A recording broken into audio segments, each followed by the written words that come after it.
Alright, folks, let's dive into the Philadelphia Eagles 53-man roster prediction, taking into account the recent training camp updates.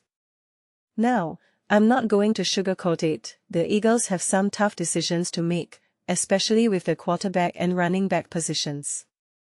But let's break it down, shall we?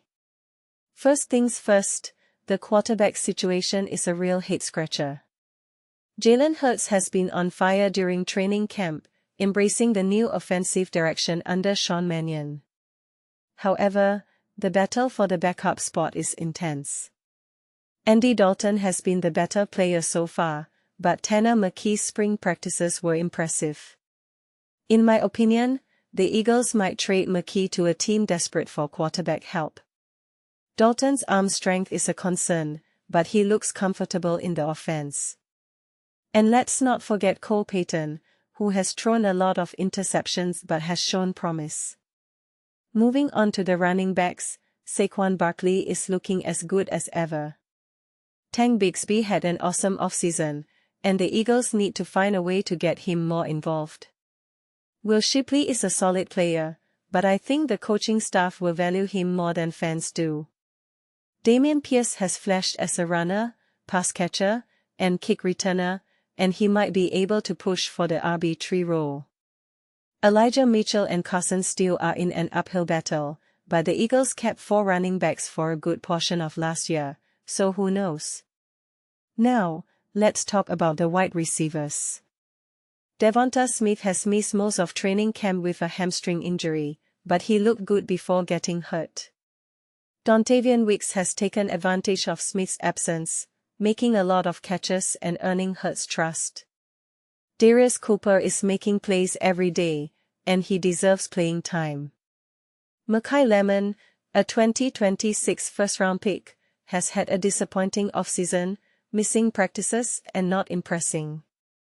Hollywood Brown has been outshined by others, but the Eagles gave him $5 million guaranteed, so it's not easy to cut him. Johnny Wilson has had a good camp as a pass catcher and brings value as a bait blocking receiver. At tight end, Dallas Goedert has had a solid to good camp. Johnny Mundt is clearly the TE2, and Mailata is a stud special teams player who can block. Eli Stowers had his best 2 days recently, but it's a low bar to clear. I think the rookie tight end is in jeopardy of being a healthy scratch, at least early in the year. E.J. Jenkins is on the bubble, but Daquan Wright might come alive in the preseason games. Moving on to the offensive line, the starters are in place. However, the backup situation is fluid. Jordan Mailata, Landon Dickerson, and Cam Jurgens have been load managing, and Lane Johnson is probably going to retire after the 2026 season. Markel Bell is taking first-team right tackle reps when Johnson isn't in there, and he could beat out Fred Johnson. Kendall is contending to be the Eagles' top interior backup offensive lineman, and Lampkin is making his case to be on the roster.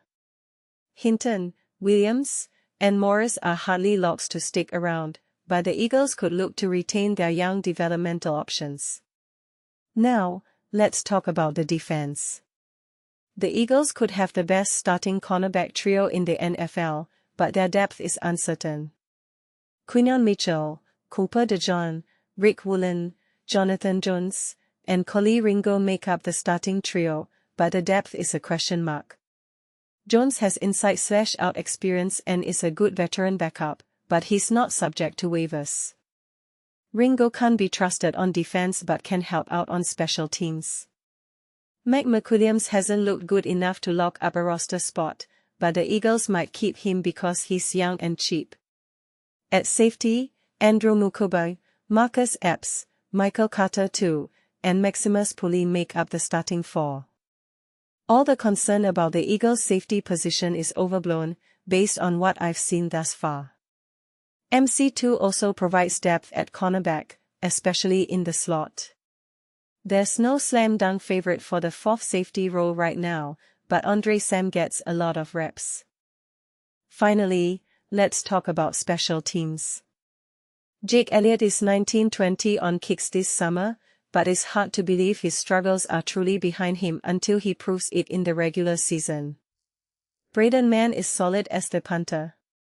And the Eagles obviously need a long snapper when the games start, but they don't need to carry one on the initial 53-man roster. In terms of injuries, Cole Wisniewski and Keyshawn James-Newby are currently banged up and are contenders for IR stash designations. And the practice squad includes a mix of young talent and veteran depth, with international exemption for DTUER Bernard if the Eagles choose to keep him. So, there you have it, folks. The Eagles have some tough decisions to make, but with the right mix of talent and strategy, they could be looking at a successful season. Stay tuned for more updates as we learn more from practices and preseason games.